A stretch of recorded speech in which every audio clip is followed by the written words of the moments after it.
Welcome, and thank you for joining us for the second episode in our video series. My name is Matt Henry, and I'm the policy analyst for the Fund for Railway Accidents Involving Designated Goods. In our first episode, we met with the Honourable Lisa Raitt, the former Transport Minister, as she recounted her first weeks dealing with the tragic Lac-Mégantic railway accident in 2013. This catastrophic event resulted in the deaths of 47 people, the destruction of the Lac-Mégantic downtown area, the release of about 6 million liters of crude oil, and the evacuation of 2,000 people. As a result, close to 4,300 claims were submitted, representing $1.5 billion in damages caused by this incident. We also discussed the laws that she introduced to Parliament to better prepare and prevent similar accidents in the future. Accountability and liability measures were improved to support Canadians in the event of a major railway accident involving crude oil. All of this led to the creation of the fund in 2016. Today, we'll be exploring the reasons why these changes happened and how these changes were made. The director of the fund, Dan Ditota, will meet with 3 railway experts. Our first panelist is Luc Chamberlain from the Canadian Transportation Agency. Mr. Chamberlain serves as Director of Rail and Marine Group, which monitors the certificate of fitness of various railway operators in Canada at the federal level, and monitors the appropriate third-party liability coverages of these operators. Luc also has 20 years of experience at Transport Canada in various leadership and management roles, including as Regional Director of Rail Safety and Transportation of Dangerous Goods. Our second panelist, Donald Roussel, is President and CEO of Roussel Strategic Advisory Service. Mr. Roussel was a founding member of the IMC International Council and in 2014 was appointed the Associate Assistant Deputy Minister of Safety and Security at Transport Canada. In January 2018, Donald was assigned as Senior Advisor to the Assistant Deputy Minister for Safety and Security, reporting to the Deputy Minister of Transport Canada. Our third panelist, Andy Ashe, is the Director of Dangerous Goods at the Railway Association of Canada. Mr. Ashe is a certified railway car inspector and tank car specialist, and has been with the RAC for over 20 years. He represents railway interests in the transportation of dangerous goods in North America. Andy has responded to thousands of incidents involving dangerous goods and has produced and delivered many training courses involving various aspects of the transportation of dangerous goods. Let's begin. Dan, take it away. Gentlemen, welcome. We are glad to have you with us today. I'd like to start the conversation by getting a sense of what your immediate reactions were to the Lac-Mégantic derailment. When news about the accident first began to spread, what were some of your thoughts as the incident continued to develop? And what were some of the reactions within your organizations? Well, I can start, and our thoughts were with the family affected by this terrible event, and of course our own staff in the Rail Safety and Transportation of Dangerous Goods program in particular. It was a life-changing accident for so many people. This being said, the whole of Government Incident Command needed to be deployed, for example, the CITSEN at Transport Canada, but also the federal level, the Federal Emergency Management Response Program, which is called FERP at the Government of Canada level. In particular, we deploy our National Aerial Surveillance Plane on site and over the entire area from Lac-Mégantic to the St. Lawrence River in support of all response organizations, both locally, but at the provincial levels and at the Canadian level, with regard to the situational awareness and information sharing. Thank you. Luc? Thanks, Dan. Similarly to Donald, my thoughts were with the families who were directly affected by this catastrophic accident and the entire town of Lac-Mégantic. As you know, their car downtown was leveled and there were oil tank cars burning for several days. I was with Transport Canada at the time, and this did shake our organization, obviously. As a group of public servants dedicated to protecting public safety, such events inevitably affect us deeply. At the time, we wanted to know how this could have happened, given that there are several safety layers in place to prevent such accidents. Absolutely. Andy? Well, as emergency responders, we on the RAC DG team were mobilized almost immediately after the accident happened. We were on site in approximately 4 hours to assist in the response and to work with the local fire department of Lac-Mégantic and the railway in a unified command system response. And we continued our work on site for 15 days until the last of the dangerous goods was removed from the tank cars. The Lac-Mégantic accident led to major changes to the railway industry in Canada. In your respective fields, what have been some of the most significant outcomes of the derailment? I believe that the public safety net for the movement of dangerous goods by rail, and more specifically, the movement of crude oil, has been significantly, strengthened, including the creation of the fund that we're celebrating the 5-year anniversary now, which added another layer of protection in the event of an accident happening. The Canadian Transportation Agency issues certificate of fitness to railway companies in Canada, and we establish a robust annual compliance monitoring exercise that requires freight railways to update their level of dangerous good transported, including crude oil and toxic inhalation hazards, and certify the renewal of their liability insurance coverage in accordance with the requirements of the Canada Transportation Act. And of course, I would say collectively as regulators, operators, industry associations, shippers, and municipalities, we must remain vigilant to identify and mitigate emerging risks and constantly work at improving our safety culture. Yes, I can add that we certainly need to highlight the significant changes to multiple acts and regulations, and in particular the Railway Safety Act, the Transportation of Dangerous Goods Act, and the Canadian Transportation Act. So the Railway Operating Certificate Regulation is certainly one of the major changes for the industry, which was not present before. Plus, of course, the adjustment to the fund and all the other level of certifications needed now to be able to move those dangerous goods. Andy, can you add something? Certainly. There were various emergency orders from Transport Canada that took effect very quickly after the accident. And then in the months that followed, the railways assisted the Transportation Safety Board in the investigation. And then Transport Canada initiated an emergency response task force that eventually returned 40 recommendations of regulatory change and railway operational changes. And also through the North American Association of American Railroads Tank Car Committee and its members, we developed and implemented a new design of tank car for flammable liquids, and that's commonly known as the DOT or TC-117. And the an implementation schedule was then introduced by Transport Canada. In the Lac-Mégantic rail accident, about 6 million liters of crude oil was quickly released from the derailed tank cars. And we know that the Fund for Railway Accidents Involving Designated Goods was created in response to this derailment. At this time, the fund only covers damages from rail accidents involving crude oil.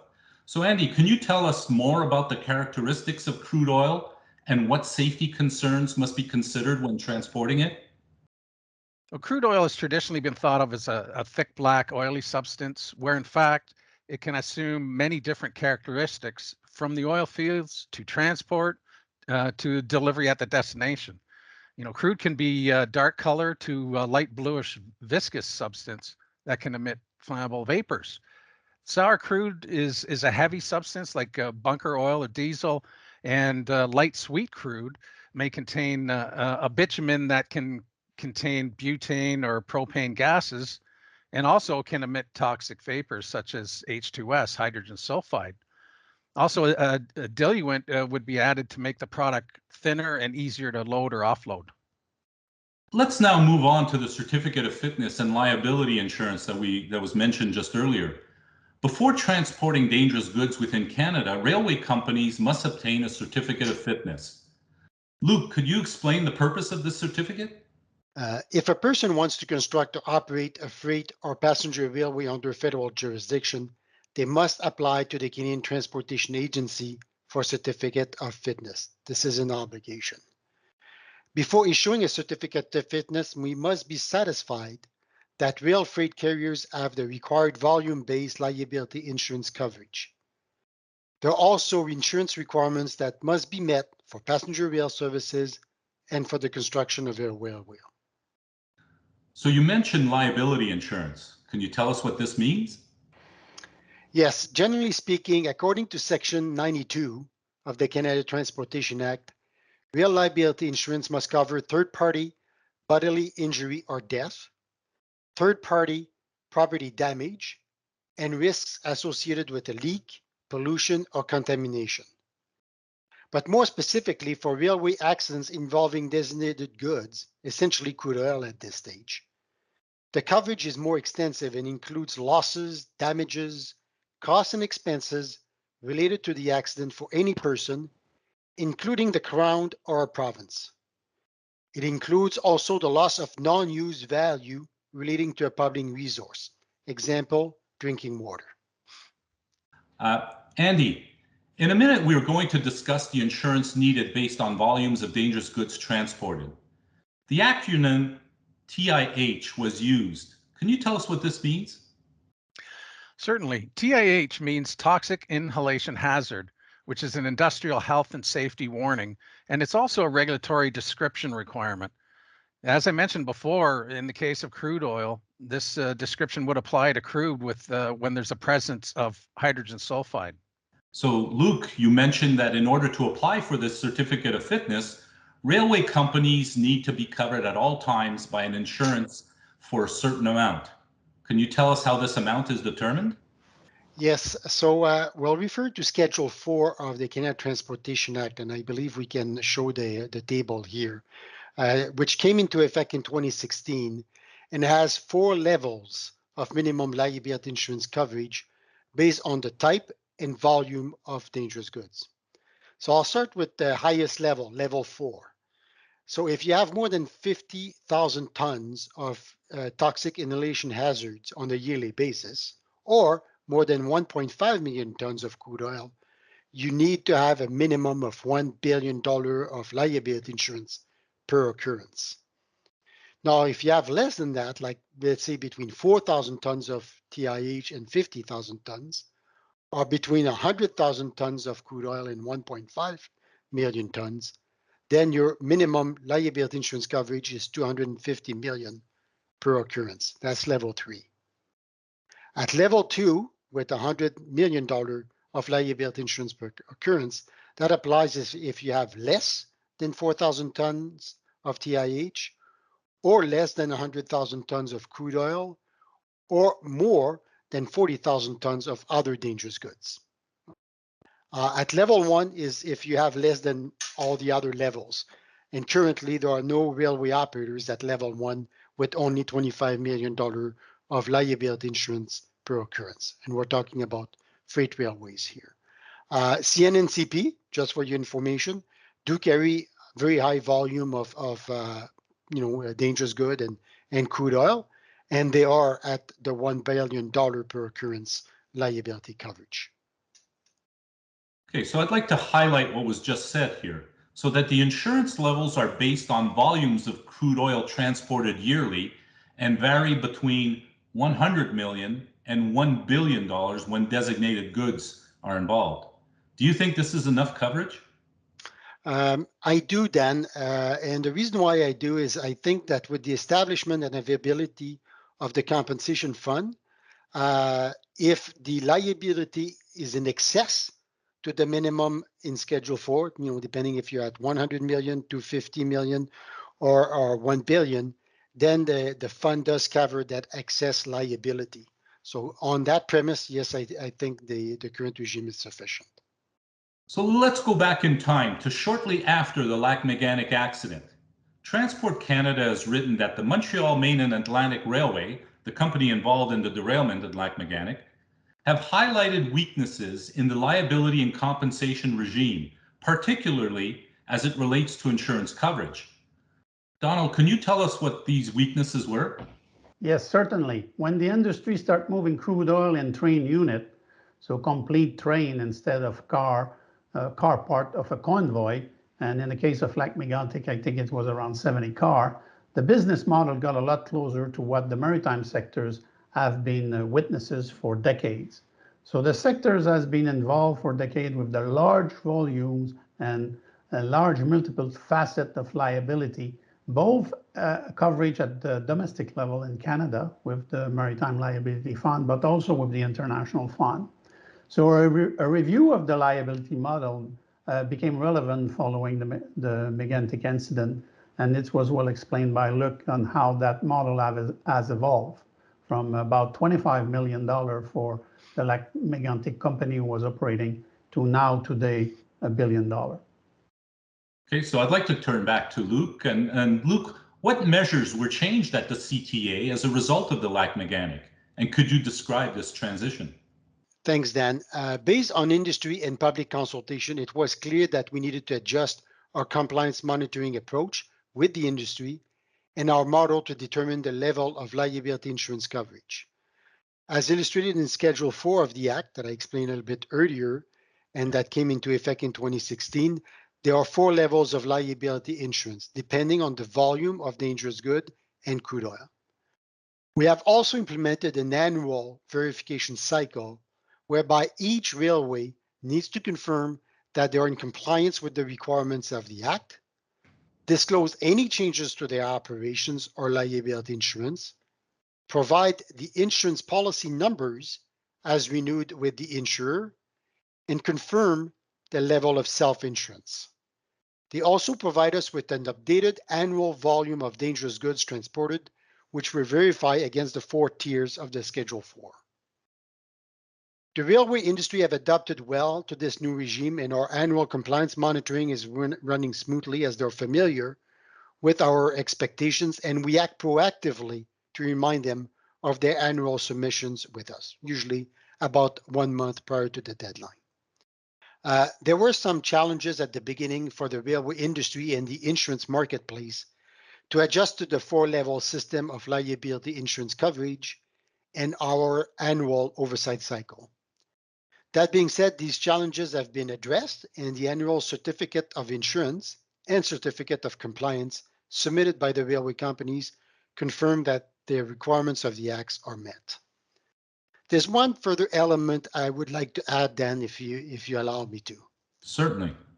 I'd like to mention that in 2020, through a later decision issued by the agency, all certificates of fitness for freight railways have been reissued to specify the volume of prescribed goods the railway company is authorized to carry in a calendar year, as defined in Schedule 4. So essentially, what we did in 2020, we hard-coded in the certificate of fitness which level you were in terms of the volume of crude oil or toxic inhalation hazards or other dangerous goods. This reinforces our oversight regime, and if the railways want to move from one tier to the other, they have to go to the agency and request for variance to their certificate of fitness. Donald, if I can go back to you, how would these changes affect local government and the general public in the event of another major accident? Well, thanks, Dan. The review of the regime rapidly focused on the existing marine liability regime, who got a positive track record by having dedicated fund for dedicated type of incident. So we could see with the work of the CTA that now there's a lot more monitoring of how much volumes are carried on a yearly basis. So also the broad scope of the type of claim the fund covered both during the event and afterward changed significantly the rapid access of funds from the political realm to the administrative process, improving a lot the way the regime responds to local communities, public, and also the multiple jurisdiction involved. Andy, how have railway companies adjusted to the resulting changes? The railways have met the insurance standards that are required by the CTA and continue to maintain an effective dialogue with all the regulators, including Transport Canada. Transport Canada has introduced various protective directions to the railway industry, And I'll give you one example, and that's PD 36, which requires the railways to disclose dangerous goods shipments being transported through communities across Canada. Okay, so to transport crude oil, railway companies relied on the Class 111 or DOT 111 tank cars, the cars that were involved in the Lac-Méganic derailment. Are the DOT 111 tank cars still allowed to transport crude oil? No, not anymore. The 111 tank cars are prohibited to transport flammable liquids. Flammable liquids, including crude oil, must now be transported in the specification, the DOT TC 117 tank car, and that is now mandated by regulation. So a new tank car, the TC 117, my understanding was unveiled in 2015. What are the main differences between the 111 and the newer 117 tank cars? Well, the main differences between the 111 tank car and the 117 tank include, for example, the tank shell thickness has increased from 7/16 in the 111 cars to 9/16 of an inch thick. The tank shell itself is covered by jacketed thermal protection, and that's designed to protect the tank shell itself from flame impingement. At the ends of the cars, there's full height tank end head shields, and these are 1/2 inch thick. At the top, there's a top valve rollover protection. And down on the bottom, at the bottom outlet valve, the handles are removable, so they will not operate accidentally in the event of an accident. Are there any other requirements to improve safety that you would like to add? Well, one of the recommendations from the consultations at the Emergency Response Task Force was adding flammable liquids, including crude oil, to TDG Regulations Part 7 under Emergency Response Assistance Plans. Now, this regulatory requirement, which now has been accepted and implemented, means that the shipper of crude oil must have an approved response plan to deal with an incident involving this product in any jurisdiction in Canada that it will be transported. This is designed to assist local first responders. Donald, do you have something to add? Yes, we can certainly add that the enshrined review at specific time of the different acts and their regulations, so those clauses make it mandatory to government in place to trigger them at regular interval. So avoiding obsolescence of different suite of protections the new regime offered. So this is a plus in all those different acts that's been put in place. I'd like to discuss the collection of the new levy, if we may. So in 2016, the fund was created and started to receive what we call a levy from the railway companies transporting crude oil. Donald, can you explain what a levy is and why it was introduced at the time? Yes, a levy is the simplest way. It's based on user pay principle. It is based on the volume of specific product carried out and go to a specific fund for specific purposes. And of course, in our case, damages that can be caused by the carriage of oil by rail. So does the levy protect Canadians from bearing the costs of damages in the event of an accident? Yes, it does. Okay, so we've read that first responders for a time were responding to Lac-Méganic fire and spill without pay due to compensation issues, and that people who suffer damages and families of victims received mixed messages on where to turn to be compensated. We also heard that the Council of Lac-Méganic needed money quickly to decontaminate and rebuild the devastated downtown area. Do you think the creation of the fund is the right way to prevent similar issues in the event of another major accident? It is a proven regime for decades in the maritime sectors. So it's definitely an added asset in the overall toolkit to protect and compensate the general public and individual in case of accident. We've touched on the changes made to the Canada Transportation Act, requiring transparency within the railway industry to adopt safer ways to transport dangerous goods, increased insurance requirements based on risk, the creation of the fund, as well as new enforcement mechanisms and punitive sanctions. Luke, is there more that should be considered? I think the actual regime is good, Dan. It's been well implemented with different level of oversight and monitoring on the part of federal agencies, as we explained today. That being said, we need to maintain situational awareness regarding rail movements of dangerous goods and be vigilant regarding potential changes to the risk environment that might require adjustments on the part of the industry or on the part of ourselves. So, Donald, the transport minister may designate other dangerous goods to be covered by the fund after an accident. Were other products considered? Well, we certainly see other products emerging in the future due to the energy transitions that we will be facing in our collective net zero target in 2050. So the legislative regime should be able to accommodate those new needs of coverage and protections. Did you look at other jurisdictions for best practices? We definitely look at the USA regime and the European regimes, mainly following big accidents in the USA. However, our best example was just before our own eyes in the form of the marine liability regime. So it became obvious to simply enhance and adjust the existing regime and allow it to fulfill its missions of responses to compensations and liability in Canada.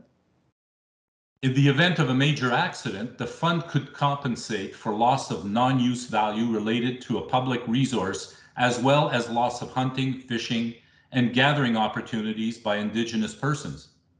Can you give examples of what this means and what these losses could look like? Those elements of losses of non-use value are extremely important, in particular for local community. Luc mentioned at the beginning water, potable water. We have also either coastal or land located habitat. The loss of those habitat, for example, can have significant impact on hunters and gatherers. This is certainly for our First Nations and other individuals who are practicing these activities, both at the commercial level or from a traditional survival way of life. So in addition, deteriorations or destructions of specific sites in the tourist sector, for example, can have significant impact. So let's move on to rail traffic trends and their effects on rail safety in Canada. Crude by rail numbers have been volatile in the past few years, but shipments reached a record 412,000 barrels per day in February 2020, for example. Andy, as shipment volumes increase, could it also increase the risk of derailments and accidents? Well, just like when we drive our car to the store, there's always a risk. Whenever we switch out shipper siding or build trains in our rail yard, or even move full trains on our mainline track, there's always a risk of accident. Our job as safety committed railways is to reduce that risk through research, technology, education, training, and communication.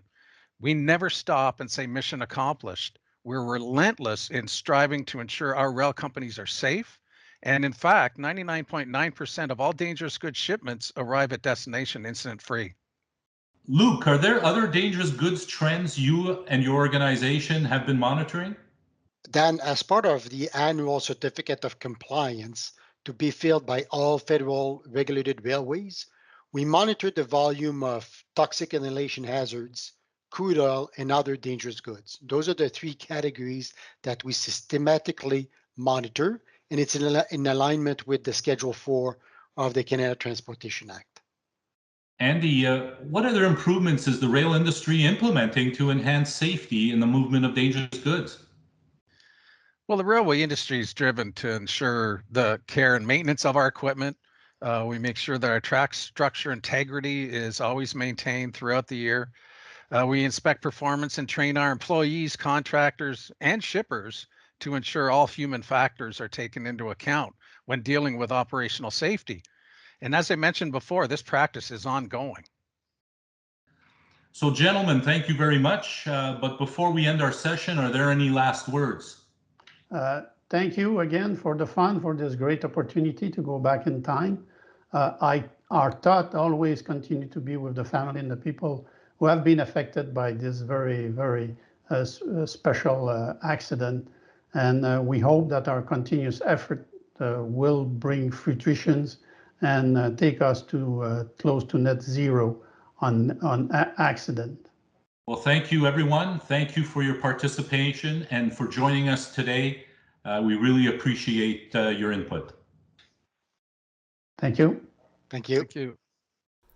We hope you enjoyed this conversation with our expert guests. For any questions or comments that you might have, please reach us by email below. If you'd like to stay up to date on any fun news, events, or current opportunities, please sign up for our newsletter at the link below as well. And if you have any questions for any of the other organizations, we invite you to use their general contact information, which we've included below. We also invite you to join us for our next episode, where we answer all the questions you might have about the fund. Thank you for watching, and we hope to see you next time.